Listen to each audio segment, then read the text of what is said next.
ከሙታን መሃል ለምን ፈለጋችሁ ተነስቷል ክርስቶስ ተንሥአ እሙታን በአቢይ ኃይል ወሥልጣን አሰሮ ለሰይጣን አጋዞ ለአዳም ሰላም ይእዜሰ ኮነ ፍስሐ ወሰላም። እንኳን ለብርሃነ ትንሣኤውና ለዳግማይ ትንሣኤ በዓል በሰላም አደረሳችሁ። አሁን ያቀረብነው ሰላምታ የትንሣኤ ሰሞን ሰላምታ ነው። በዓለም ሁሉ ያሉ ክርስቲያኖች የየራሳቸው የትንሣኤ ሰላምታ አላቸው። ኢትዮጵያ ኦርቶዶክስ ተዋሕዶ ቤተክርስቲያን ክርስቶስ ከሙታን ተነሳ፣ በታላቅ ኃይልና ስልጣን ሰይጣንን አሰረው፣ አዳምን ነፃ ወጣው፣ ሰላም ከእንግዲህ ሆነ፣ ደስታና ሰላም እያለች ሰላምታ ታቀርባለች። ግሪካውያን፣ ግብፃውያን ደግሞ የየራሳቸው ሰላምታ አላቸው። ክርስቶስ አንስቲ፣ አሊቶስ አንስቲ፣ ክርስቶስ ተነሳ፣ በእውነት ተነሳ እየተባባሉ የትንሣኤ ሰላምታ አላቸው። ይህ ሰላምታ ክርስቶስ መነሳቱን በየዕለቱ እንድናስታውስ የሚያደርግ ሰላምታ ነው።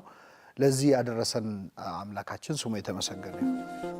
ያው ከሙታን መሃል ለምን ፈለጋችሁ ተነስቷል ጌታ ተነስቷል ይብዛ ሰላማችሁ።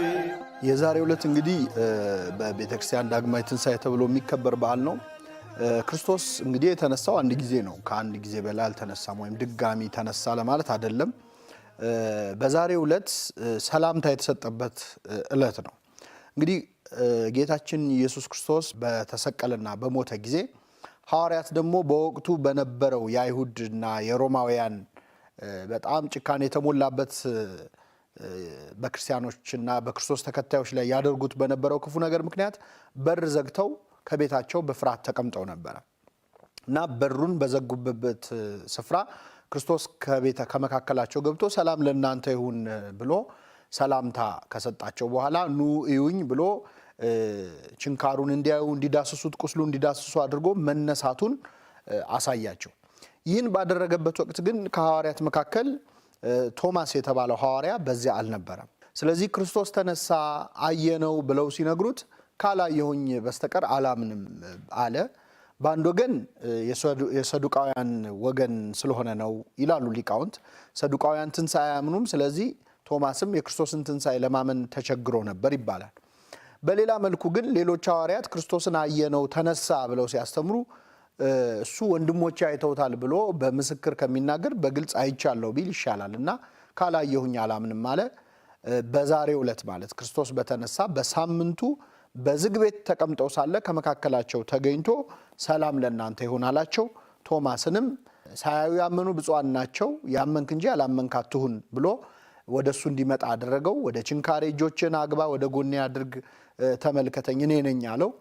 እንዳለውም በነካው ጊዜ ጌታዬ አምላኬ ብሎ ክርስቶስን አምላክነቱን ጭምር መስክሮ የተናገረበት ዕለት ነው ዳግማይ ትንሣኤ ብለን በዛሬው ዕለት የምናከብረው። እንግዲህ የሚሰበከው ምስባክ ከትንሣኤ ዕለት የተሰበከው ምስባክ በዛሬው ዕለት ይሰበካል።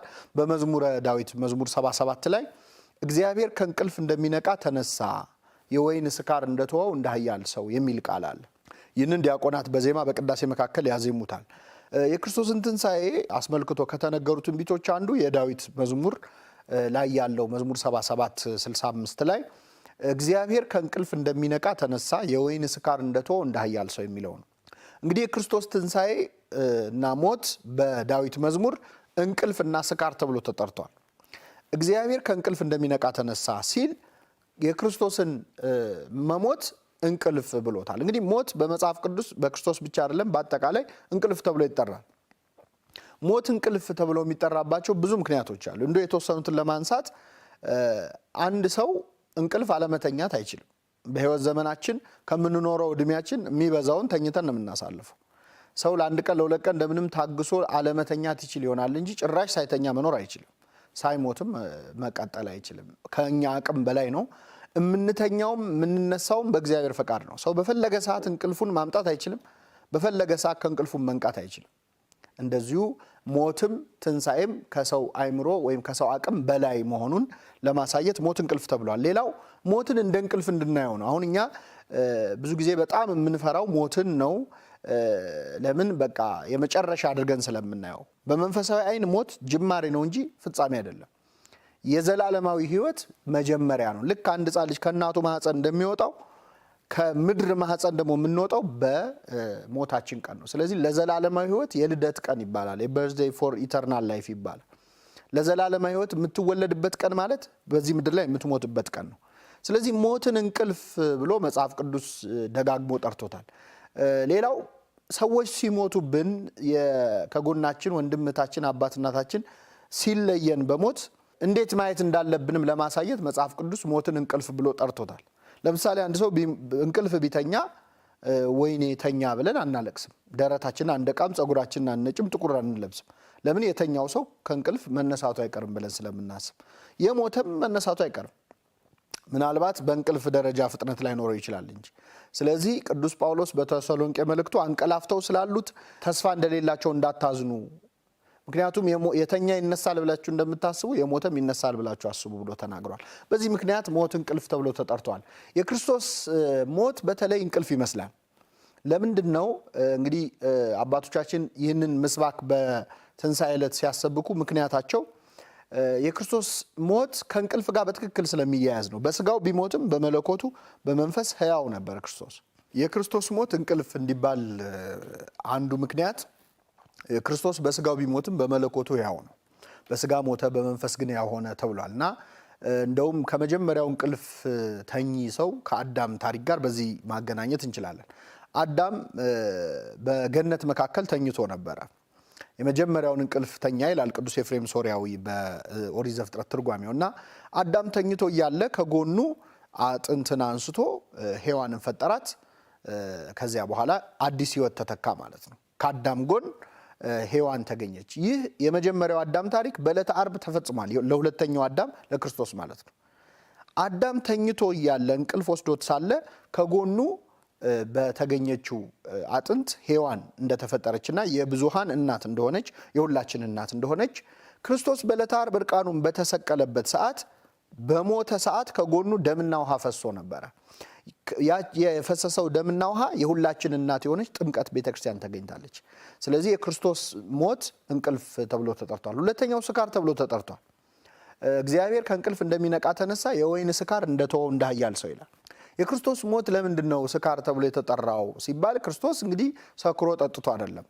ይህም ከሌላው የመጽሐፍ ቅዱስ ታሪክ ጋር ይገናኛል። በመጽሐፍ ቅዱስ የመጀመሪያውን ስካር የምናገኘው የኖህ ታሪክ ላይ ነው። ጻድቁ ኖህ እንደምናውቀው በጥፋት ውሃ ዓለም ሊጠፋ ነበረ። ዓለም ሊጠፋ ሲል መርከብ ስራ ተባለ፣ ሰራ። እንግዲህ ምንም እንኳን እግዚአብሔር ያመጣው መቅሰፍት ቢሆንም የጥፋት ውሃው ግን ከዛ መቅሰፍት ለመዳን ወደ መርከብ ግቡ የሚል አዋጅ ታውጆ ነበር።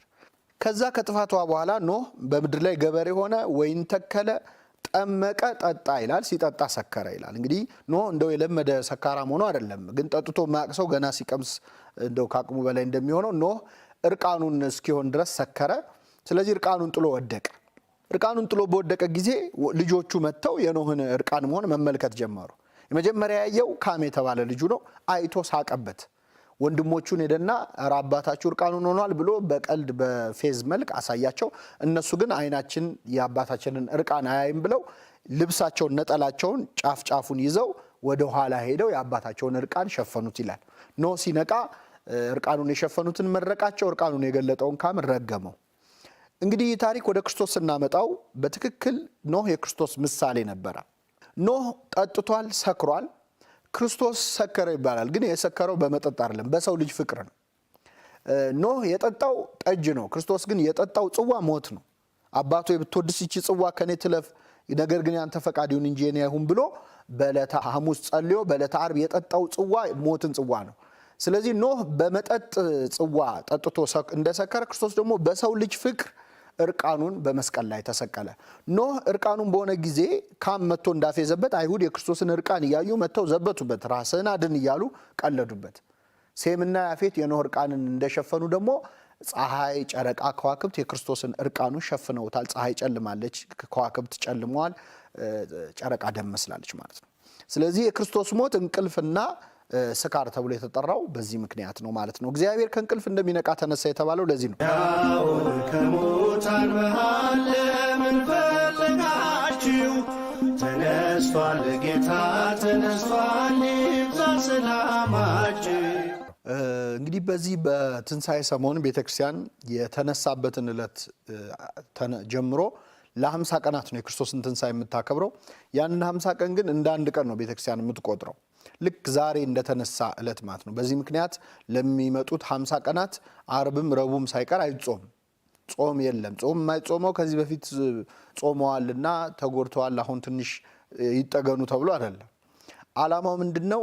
ይህን ቀን እንደ መንግስተ ሰማያት ሕይወትና እንደ አንድ ቀን ስለሚታይ በዚህ 50 ቀን ውስጥ መጾም ማለት በትንሣኤ ዕለት እንደ መጾም ተደርጎ ስለሚቆጠር ነው። አሁን ከሙታን መሃል ለምን ፈለጋችሁ? ተነስቷል ጌታ ተነስቷል፣ ይብዛ ሰላማችሁ። እንግዲህ ክርስቶስ ተነስቷል። ከሱም በፊት ከሱም በኋላ ከሞት የተነሱ ሰዎች አሉ። በመጽሐፍ ቅዱስ ብዙ ከሞት የተነሱ ሰዎች አሉ። የጊዜ ነገር ነው እንጂ ሁላችንም ከሞት እንነሳለን። የሙታንም መነሳት ተስፋ እናደርጋለን። የክርስቶስን ሞት ግን ከሌሎች ትንሣኤዎች ሁሉ ምንድን ነው የሚለየው ስንል ቅድም በመግቢያ ላይ ሰላምታ ስናቀርብ ክርስቶስ ተንሳ እሙታን በአብይ ኃይሎ ስልጣን ብለናል። በታላቅ ኃይልና ስልጣን ተነሳ ማለት ነው። ማንም ሰው በራሱ ፈልጎ የተነሳ የለም። ያስነሳቸው አሉ፣ አስነሽ የሚፈልጉናል። ክርስቶስ ግን ራሱ ነው የተነሳው። የመጀመሪያው ነገር ይሄ ነው። ሁለተኛው ክርስቶስ የተነሳው ድጋሚ ላይሞት ነው። በመጽሐፍ ቅዱስ ላይ ያሉ የሞቱና የተነሱ ሰዎች ግን ቆይተው ሞተዋል፣ ድጋሚ ሞተዋል። ተነስተው ሕያዋን ሆነው አልቀሩም። ክርስቶስ ግን ዘላለማዊ ትንሣኤ ነው፣ የማይደገም ትንሣኤ ነው። አንድ የተነሳ ድጋሚ አይሞትም፣ ሞት የሌለበት ትንሣኤ ነው። ለዚህ ነው መጽሐፍ ቅዱስ ላይ ያሉትን ከሞት የተነሱ ሰዎች ስናያቸው 8ኛው ነው ክርስቶስ፣ 8ኛው ላይ ነው ያለው። ከሱ በፊት 7 ትንሣኤዎችን እናገኛለን፣ ከኦሪት ጀምሮ ማለት ነው። የሱነማይቷ ሴት ልጅ፣ የሰራፕቷ መበለት ልጅ፣ ከዚያ ኤልሳ ከሞተ በኋላ በአጽሙ ያስነሳው ልጅ፣ ክርስቶስ ያስነሳቸው 3 ሰዎች አሉ። ከዛ በኋላ ደግሞ በዕለተ ዓርብ እሱ በሞተ ጊዜ ያስነሳቸው አሉ፣ ከመቃብር የተነሱ በመስቀሉ ተአምራት ማለት ነው። 8ኛው ግን ክርስቶስ ነው። 8 ቁጥር በነገረ መለኮት እይታ ሲታይ የዘላለም ሕይወትን የሚያሳይ ነው። ከሰንበት በኋላ ያለው የዘላለም ሕይወትን የሚያሳይ ቁጥር ነው እና የክርስቶስ ትንሣኤ ሞት የሌለበት ትንሣኤ ነው ማለት ነው። እንግዲህ ክርስቶስ በዚች ምድር ላይ በተመላለሰበት ጊዜ ከሞት ያስነሳቸው ሰዎች አሉ። በዕለተ ዓርብ ከማስነሳቱ በፊት በማስተማሩ ጊዜ 3 ሰዎችን ከሞት አስነስቷል። በስምና በታሪክ በትክክል የተጻፉ ሰዎች። 3 ሰው ብቻ ያስነሳው አቅቶት አይደለም። እሱ እግሩ እንደረገጠ ምድር ላይ ያሉትን ሙታን በሙሉ ማስነሳት ይችላል። ግን አመጣጡ ከሁለተኛው ሞት ሊያድነን ነው እንጂ ከዚህኛው ሞት አይደለም። ይሄኛው ሞት ወደዛኛው ዓለም መሸጋገሪያ ነው እንጂ መቅረት ያለበት ነገርም አይደለም። እንደውም የምህረቱ አካል ነው። በዚህ በሚፈርስ በሚበሰብስ አካል እድሜ ልክ ከምንኖር ሞት የሚባል ነገር አምጥቶ ወደ ዘላለማዊ ሕይወት ሊያመጣን እግዚአብሔር ለምህረቱ ያደረገው ነገር ነው እና ክርስቶስ 3 ሰዎችን ያስነሳው። የመጀመሪያ ያስነሳው የ12 ዓመት ሕፃን ልጅ ነች። ኢያኢሮስ የሚባል የ100 አለቃ ሰው ልጅ ነች። የ12 ዓመት ልጅ አስነሳ። ሌላው ወጣት ደግሞ አስነሳ። ገና በወጣትነት እድሜ ላይ ያለ በአስራዎቹ እድሜ ላይ ያለ የአንዲት መበለት ሴት ናይን በሚባል ስፍራ የአንዲት መበለት ሴት ልጅን አስነሳ። 3ኛው ደግሞ በጎልማሳነት እድሜ ያለውን አልዓዛርን አስነሳ። እንግዲህ እነዚህ 3 ትንሣኤዎች ክርስቶስ ማለት የፈለገው ነገር ስላለ ነው 3ቱን መርጦ በትንሣኤ ያሳየን። በእድሜ ሕፃኑንም አስነስቷል፣ ወጣቱንም አስነስቷል፣ ጎልማሳውንም አስነስቷል። በዕለተ ትንሣኤ ምን አይነት ትንሣኤ እንደምንነሳ በሁሉም እድሜ ያሉ እንደሚነሱ ያሳያል። በትንሣኤው የተገኘው ደስታ ስናየው በሕፃኗ መነሳት አባቷ ተደሰተ፣ በወጣቱ ልጅ መነሳት እናቱ ተደሰተች፣ በአልዓዛር መነሳት ደግሞ እህቶቹ ተደሰቱ። ስለዚህ በዕለተ ትንሣኤ አባት በልጁ ትንሣኤ፣ እናት በልጇ ትንሣኤ፣ ወንድም በእህቱ፣ እህት በወንድሟ ትንሣኤ የሚደሰቱበት ቀን እንደሚመጣ ለማሳየት ራሱ ክርስቶስ ትንሣኤ መሆኑን ለማሳየት 3 ትንሣኤዎችን አደረገ። የሚገርመው የትንሣኤዎቹም ሁኔታ በጣም የተለያየ ነበር። መጀመሪያ ያስነሳት የ12 ዓመት ልጅ ኢያኢሮስ የሚባል የ100 አለቃ ልጅ ልጄን አስነሳልኝ አድንልኝ ብሎ ላከው፣ ጠየቀው ክርስቶስን። እሺ ብሎ ክርስቶስ ወደ ቤቱ መጣ። መንገድ ላይም 12 ዓመት ደም ይፈሳት የነበረችውን ሴት ፈውሶ እግረ መንገዱን መጣ ክርስቶስ። እዛ ቤት ሲደርስ ግን ሰዎች እያለቀሱ ወጥተው በቃ ልጅህ ሞታለች፣ መምህሩን አታድክመው አሉት። ሞታለች፣ ከዚህ በላይ በቃ ጊዜ አታጥፋ አሉት። ክርስቶስ ግን አልሞተችም ተኝታለች እንጂ አለ። ለሱ እንቅልፍ ነው ሞት። እንግዲህ ለክርስቶስ ሞት እንቅልፍ ቅድም ብለናል። ሁለተኛ እኛ ሰው የተኛ ሰው ለመቀስቀስ ከምናደርገው ጥረት እሱ የሞተ ለማስነሳት ይቀለዋል። እኛ ቢያንስ የተኛን ሰው ለመቀስቀስ ብዙ ተግትገን ነው የምናስነሳው። ለክርስቶስ ግን የሞተን ተነስ ቢል ማስነሳት ይችላል፣ ነክቶ ማስነሳት ይችላል። ስለዚህ ተኝታለች አለ፣ አስወጣቸው። እናትና አባት ከ3 ደቀ መዛሙርቱ ጋር ይዞ ገባ።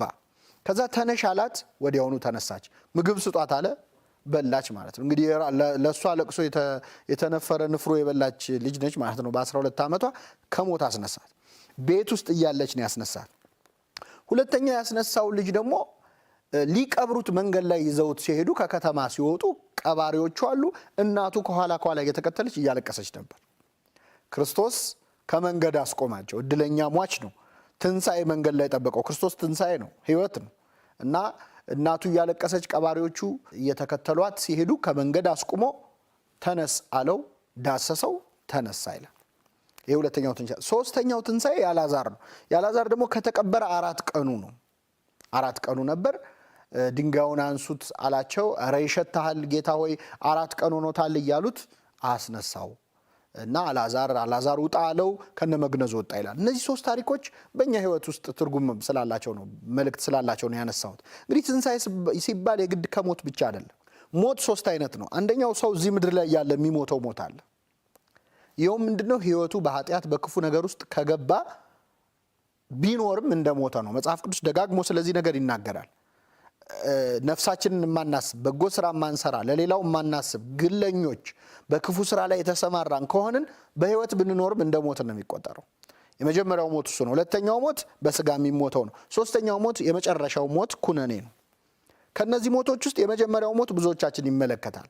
ገና በሐሳብ ያላወጣኸው ኃጢአት ይኖራል፣ ያላወጣኸው ክፉ ነገር ይኖራል። የዛኔ ብትጸጸትና ብትመለስ ያልፈጸምከውን ክፉ ስራህን እዛው ቤት ውስጥ ደብቀ የምትሰራውን ኃጢአት ይቅር ሊልህ ዝግጁ ነው፣ ሊያነሳህ ማለት ነው። በግላችን ተደብቀን የምንሰራው ኃጢአት አለ ወይ? በሐሳባችን የሸመቅነው ክፉ ሐሳብ አለ። ከዛ ለማስነሳት ፈቃደኛ ነው። ልጅቷን ክፍሏ ድረስ ገብቶ ማንም ሳያይ ነው ያስነሳት። ስለዚህ በሕይወትህ ውስጥ ክፉ ነገር እያሰብክ ከሆነ ማንም ያላሰበው ያላየውን ክፉ ሐሳብህን ይቅር ብሎ ድጋሚ ሊያስነሳ ወደ ሕይወት ሊያመጣህ እንደሚችል ያሳየናል። ገብቶ አስነሳት ይላል እና እያንዳንዳችን በውስጣችን በቤታችን የደበቅነው በልባችን የደበቅነውን ክፉ ነገር አሁን ይሄ የትንሣኤ ዘመን ነው። ትናንት የምናስበውን ክፉ ነገር የምናስብበት ጊዜ አይደለም። ስለዚህ ገብቶ ትንሣኤ ያደረገላት ማለት ነው። ይህን ለሁላችን ያደርግልን። ሁለተኛው መንገድ ላይ ደግሞ በቀባሪ ታጅቦ እየሄደ እያለ አስነሳው ይላል። ይህ ደግሞ ሰዎች ሁሉ የሚያውቁብን ክፉ ስራ አለ፣ ክፉ ኃጢአት አለ። በሰው ታጅበን የምንሰራው ሰው ሁሉ ያየው ወደ መቃብር እየገሰገስን ያለንበት ወደ ባሰ ክፉ ነገር እየሄደ ያለ ወጣት ነው። እንግዲህ እናቱ እየተከተለችው ታለቅሳለች። እናት የተባለችው ቤተክርስቲያን ናት።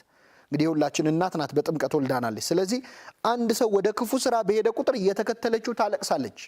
ልጄን አጣሁት እያለች ታለቅሳለች። ስለሱ ቅዱስ አምብሮስ የተባለ ሊቅ ምን ይላል?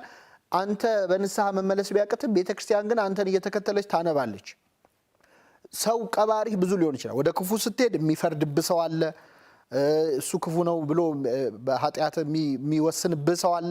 ደግሞ በርታም የሚል ሰው አለ። ብዙ ቀባሪ አለ እና ከመንገድ አስቆመው ይላል። እና አንዳንድ ሰው ደግሞ ሰው ሁሉ የሚያውቀው ክፉ ስራ ውስጥም ካለ ክርስቶስ ያስነሳዋል ከመንገድ ጠብቆ ማለት ነው።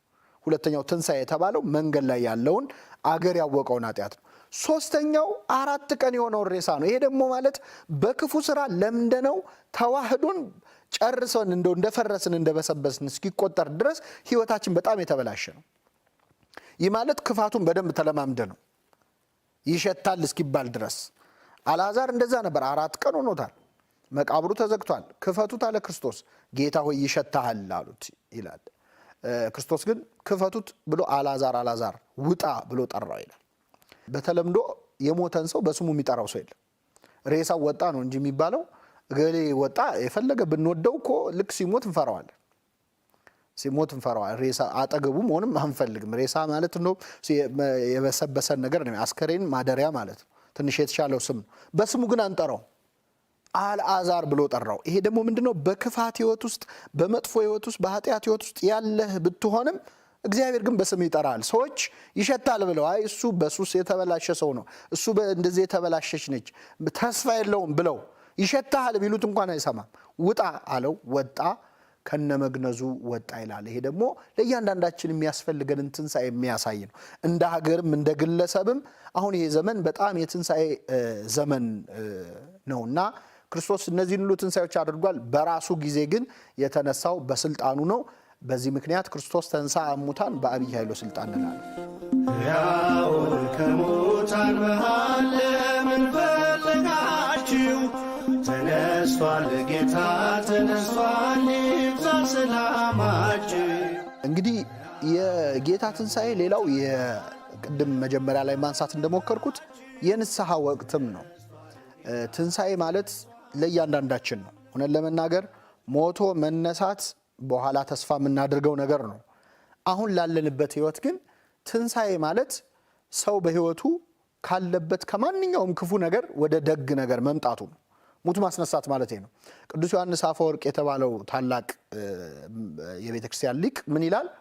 ሙት ማስነሳት ከፈለክ ና ላሳየ፣ ኃጢአተኛውን ሰው ወደ በጎ ስራ ከመለስከው ሙት አስነሳ ማለት ነው ይላል። አይን ማብራት ከፈለክ ና ላሳየ፣ አይን ማብራት ማለት የእግዚአብሔርን ቃል የማያነበውን ሰው እንዲያነብ ማድረግ ነው ይላል። ተአምር ማለት ይሄ ነው። ሌላ ድንቅ ስራ መስራት ከፈለክ ድሃውን አብላው አጉርሰው፣ እሱ ነው ትልቅ ተአምር። አሁን ይሄ የመረዳዳት ዘመን ነው። በሀገራችን ብዙ ክፉ ነገር እየሰጋን ነው፣ እየፈራን ነው አይደለ? ትንሣኤ ማለት ያ ነው። የሞተውን ማስነሳት አይደል? የሞተ ህሊና፣ የሞተ አስተሳሰብ፣ የሞተ ማንነት ያንን መቀየር ማለት የትንሣኤ ወቅት ነው። እንግዲህ ክርስቶስ በዚህ በትንሣኤው ወቅት በጣም የሚደንቅ ፍቅርና ትሕትና አሳይቷል። ሌላው ንስሐንም አስተምሮናል። እያንዳንዳችን ቅዱስ ጳውሎስ ምን ይላል? አንተ የምትተኛ ንቃ፣ ከሙታንም ተነሳ፣ ክርስቶስ ያበራልሃል ይላል። የምትተኛ ንቃ ሲል በቁም ያለን ሰው ከሙታን ተነሳ የሚለው ከኃጢአት ከክፉ ስራ ወደ በጎ ነገር ተመለስ ማለት ነው። ስለዚህ ዘመን የትንሣኤ ዘመን ነው የምንለው ለዚህ ነው። ክርስቶስ በዚህ በትንሣኤው ይቅር ያለው ሰው አንዱ ቅዱስ ጴጥሮስ ነው። እንግዲህ የጴጥሮስን ታሪክ መጽሐፍ ቅዱስ የሚያነብ ሁሉ ያውቀዋል። ጴጥሮስ ለእምነትም ለክደትም ለጥያቄም ለመልስም በጣም የሚቸኩል ሰው ነበር። ብዙዎቻችንን የሚመስል ህይወት አለው። ቅዱስ ጴጥሮስ ክርስቶስ ሊሰቀል ሐሙስ ዕለት አርብ ሊሰቀል አንድ ቀን ሲቀረው በሐዋርያት መካከል ተነስቶ አንድ ንግግር አደረገ። ያደረገው ምንድነው? ጌታ ሆይ ሌሎች ሁሉ ቢክዱህ እኔ አልክድህም የሚል ነበር። ጥሩ ንግግር ነው። አልክድህም ማለት ክፋት የለውም። ግን ጴጥሮስ ያጠፋው ምንድነው? ሌሎች ሁሉ ቢክዱ እኔ አልክድህም ማለት እነሱ ከኔ የደከሙ ናቸው፣ እኔ ብርቱ ነኝ ማለት ነው። ራሱን ብቅ አረገ፣ ሌሎቹን ዝቅ አረገ። ርቱዐ ሃይማኖት የተባለው በ13ኛው ክፍለ ዘመን የነበረው ኢትዮጵያዊ ሊቅ ምን ይላል? ጴጥሮስ ሆይ እኔም አልክድህም ወንድሞቼም አይክዱም ብትል ምን አለበት? አንተ ግን ራስህን ብቅ እነሱን ዝቅ አደረግ። ስለዚህ እነሱ ሳይክዱት አንተ ካድከው ይላል። እና ጴጥሮስ በፍጹም አልክድህም አለ። ክርስቶስ ዶሮ ሳይጮህ 3 ትክደኛለህ አለው። እሱ ግን ምን ሲደረግ አለ ማለት ተገዘተ። ከዚህ በኋላ ክርስቶስ ሲያዝ ጴጥሮስ ፍቅሩን ለመግለጽ ጥረት አደረገ። ምንድነው ያደረገው? ሰይፍ አንስቶ ውጊያ ጀመረ። በእውነት ጴጥሮስ 58 ዓመቱ ነው በዛ ሰዓት። ሮማውያን ወታደሮች ወጣቶች ናቸው። ሰው መግደል ለነሱ ሙዝ እንደመላጥ በጣም ቀላል ነው። እሱ የጦር ሜዳ ልምድ የለው፣ አሳ አጥማጅ ነው። ምንም ግን ፍቅሩ አሳሳውና ክርስቶስን ለማስጣል ብሎ ውጊያ ጀመረ። የሊቀ ካህናቱን ባሪያ የማልኮስን ጆሮን ቆረጠው ይላል። ሊቃውንቱ እንደሚነግሩን እሱ የሰደደው ለአንገቱ ነበር፣ ግን የሥራ ልምድ ስለሌለው ጆሮን ቆረጠው። ክርስቶስ በዚህ ጆሮ መቆረጥ ምክንያት ነገር እንዳይመጣበት ብሎ የዚያን ሰው ጆሮ ፈወሰለት ይላል።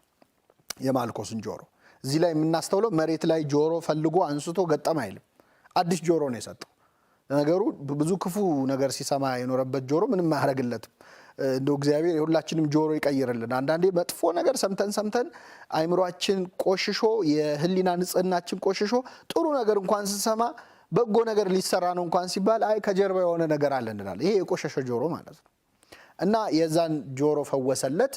ጴጥሮስ ሸሸ፣ ግን ደግሞ አላስቻለውም። ክርስቶስን ተከተለው። መጨረሻ ላይ እሳት መሞቅ ጀመረ ይላል። ክርስቶስ ምድር ቤት ይሰቃያል። እሱ ከሮማውያን ወታደሮችና ከአይሁድ ጋር ቁጭ ብሎ እሳት ይሞቃል። በኋላ ጴጥሮስ ንግግሩ እንግዲህ የገጠር ሰው ነበረ። እንግዲህ 12 ሐዋርያት ውስጥ 11ዱ የገሊላ ሰዎች ናቸው፣ የገጠር ሰዎች ናቸው።